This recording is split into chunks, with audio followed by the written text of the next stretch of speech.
Welcome to r/nuclear revenge, where OP completely destroys his bully's life. Our next Reddit post is from Seneca. For context on this next post, OP is writing this not in USD, so I'm converting it to USD. So for that reason, the dollar amount that I'm reading isn't going to match the dollar amount that's written in the post. In 3rd grade, I was an awkward kid. I had a mean, drunk father. I struggled to fit in to make friends, and I was bullied and shunned by the other kids. One of my classmates, Derek, who regularly partook in bullying me, showed me kindness one day. Being deprived of kindness or attention so regularly, I was putty in his hands. He hanged out with me during recess when I was usually alone. We laughed and talked about girls we like. He even apologized for being a butthole to me. The reason he was nice to me was because I had brought a very popular, expensive Batman action figure to school with me to pass the time since I was alone mostly. I saved allowance and mowed lawns for 2 months to buy that toy. Everyone wanted one. By the end of the day, he asked me if I could lend him the action figure, and like the naive, socially inept kid that I was, I trusted him with it. The deal was to return it the following morning. I went home so happy, completely fooled. I never suspected a thing. The following day, he completely ignored me. When I tried to talk to him, he acted like I was crazy. When I asked him to return the action figure, he simply said, "You never gave me any Batman. Maybe you imagined it." And when I persisted, he threatened to beat me up. When I complained to my teacher, I was told that it was my own fault for bringing toys to school. I was afraid they would involve my father, so I dropped it. I couldn't let my father know, or I'd be called a wussy and have my butt beat and punished for the next 2 weeks. What's worse is Derek told all the girls that I had confided to him about fancying that I lusted after them and that I wanked to them. I was a social outcast before that, but at least I was tolerated. But after his smear campaign with the girls, I was a leper. People wouldn't even look me in the eyes, not even the teachers. Kids started throwing stones at me, sabotaging and vandalizing my property. It was hell. I did nothing about it but cry.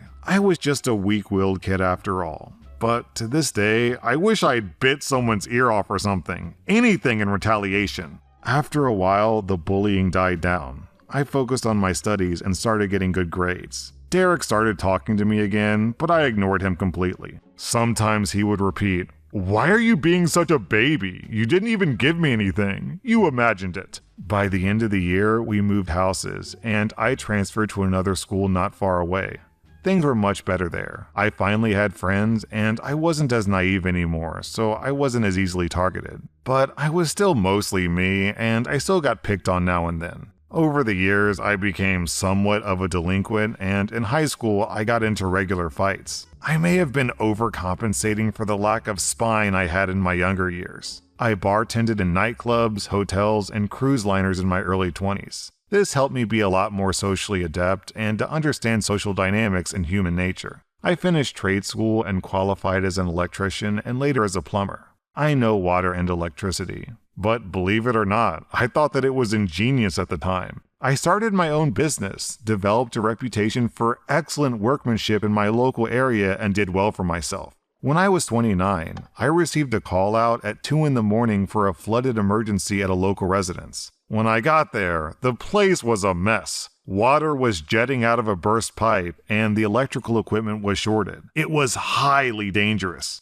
The living room floor was caved in due to a sinkhole. I was met by the wife, Jane, who was hysterical and beside herself. She somehow thought that she was responsible, which I found odd.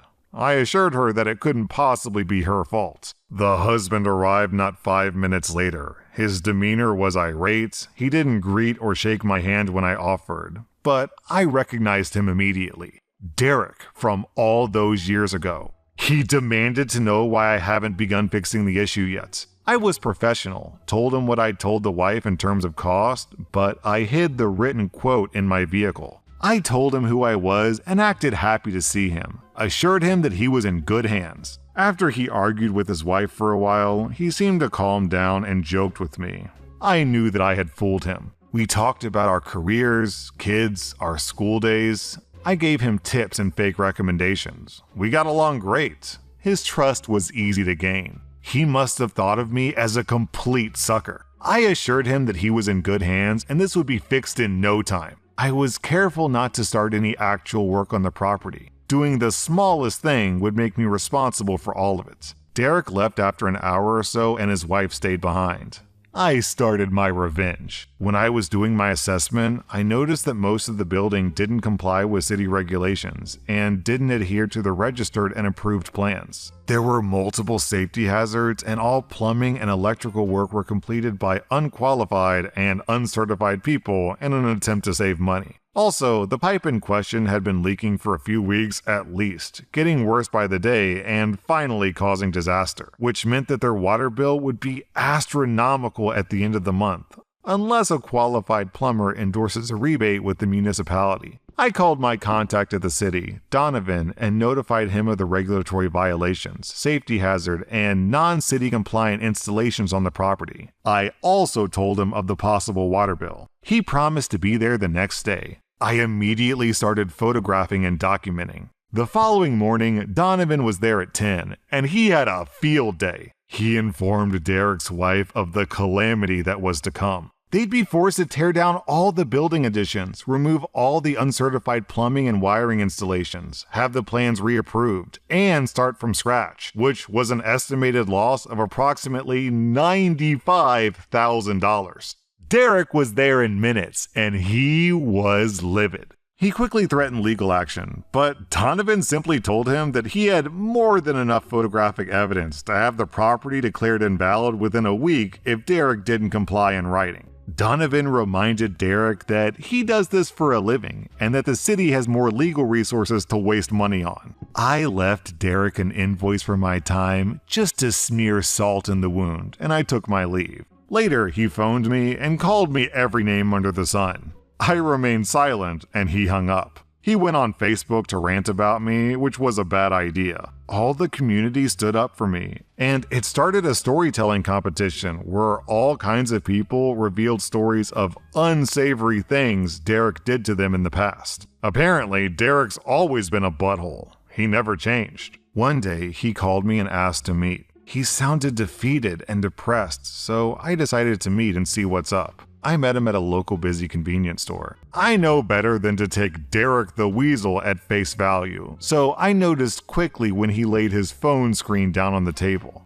I knew that he may be recording the conversation. He apologized for his behavior, which surprised me, and he told me that this whole dilemma has all but bankrupted him. He told me that he took out a loan for the building additions and cut corners to save money, that everyone does it. He showed me the water bill, which was nearly $8,000, a problem easily erased with a qualified plumber's signature and endorsement. I refused. He got irate again. Then he asked me, "Why did you do this to me? I know that I was a dick to you when we were kids, but I don't deserve to have my and my wife's lives ruined because of mistakes I made when I was a kid. What kind of person are you? You told me I was in good hands. I trusted you. You assured me you would help me.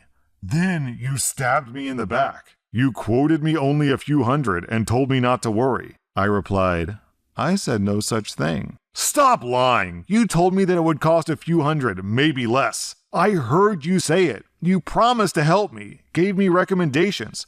Why are you doing this to me?" "Derek, you must have imagined it." I looked him in the eye. He knew exactly why I said that. The same thing he told me almost 20 years ago. I repeated just to drive it home. "You're being a baby. I never quoted you for anything. You imagined it." He knew that I was destroying him financially because of a Batman action figure that he stole from me 20 years ago. I could see it in his eyes, but he couldn't bring himself to say it. His expression was a mixture of astonishment and disgust. I looked him dead in the eyes for a few seconds for effect, then got up and left. I slept like a baby that night and had a goofy smile all week after. He tried calling me a few times, but I sent him a text stating that further harassment will be met with legal action. Derek, you know what your real name is and what my name is. If in the future you read this and realize how I screwed you over, remember how costly that little Batman action figure was to you after years of accumulated interest in karma. That look of despair on your face when you realized why you're ruined was delicious.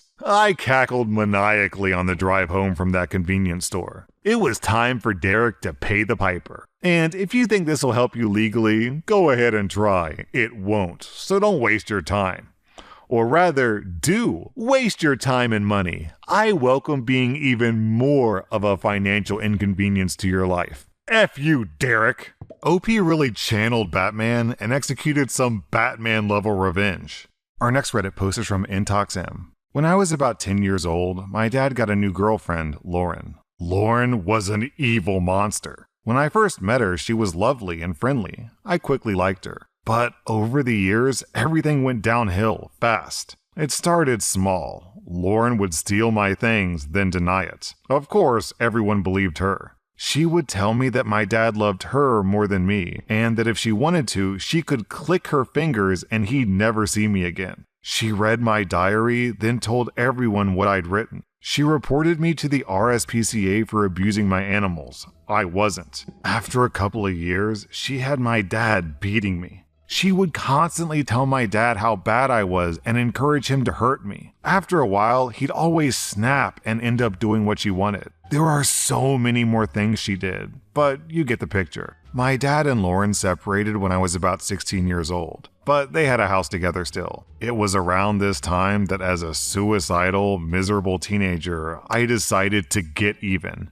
I spent months on my plan, and this is what I did. I wanted Lauren's entire life to fall apart all at once, so everything had to be perfectly timed. I started by getting her fired and a minor criminal record. Lauren worked at a police warehouse for seized item, but naughty Lauren was stealing from the warehouse, so I made notes on what she stole and when. Once I had a decent enough list, I anonymously contacted her boss with my list. Lauren was immediately suspended. After a few weeks, she was found to be guilty of stealing. She was immediately fired and charged with theft, including theft of a Class C substance. For context, Class C substances typically involve prescription tranquilizers and narcotics like Valium and Vicodin. Now, Lauren was unemployed and pretty much unemployable. On to stage 2. Lauren, with no income, needed to sell the house, as she was now unable to pay her mortgage. My dad also wanted to sell so he could move in with his new girlfriend.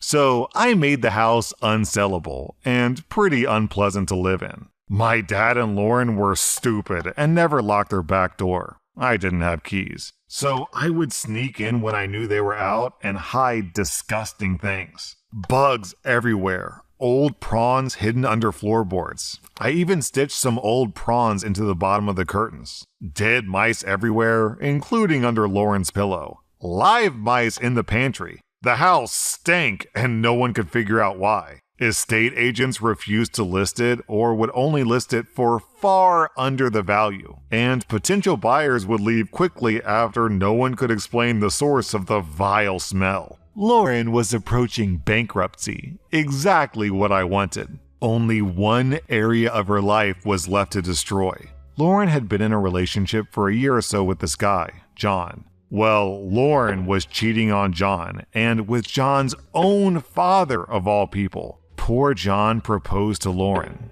He needed to know who she really was. One day, when Lauren had John's dad over, I got in the house via the unlocked back door. I grabbed her phone, which she'd left in the kitchen. It took a few attempts and a lot of house watching to get lucky with the phone. I texted John from her phone, pretending to be Lauren. I told him I was sick and asked him to come over. Of course, good old John rushed over. I unlocked the front door and texted him to let himself in because I'd be in bed sick. I left and hid around the area. The drama was intense. Lauren and John's dad, half naked, chasing after John in the street, screaming and crying. I think John might have even punched his dad before driving off. Obviously, the relationship was over, and John's dad even ditched Lauren in an attempt to get his son's forgiveness. So, Lauren was alone, broke, unemployable, facing charges, and about to be bankrupt. Sadly, I don't know how the story ends. I cut contact with my dad around that time, and thus my connection to Lauren was gone. I do remember my dad mentioning her being suicidal right before we stopped speaking, so in my eyes, my goal was achieved.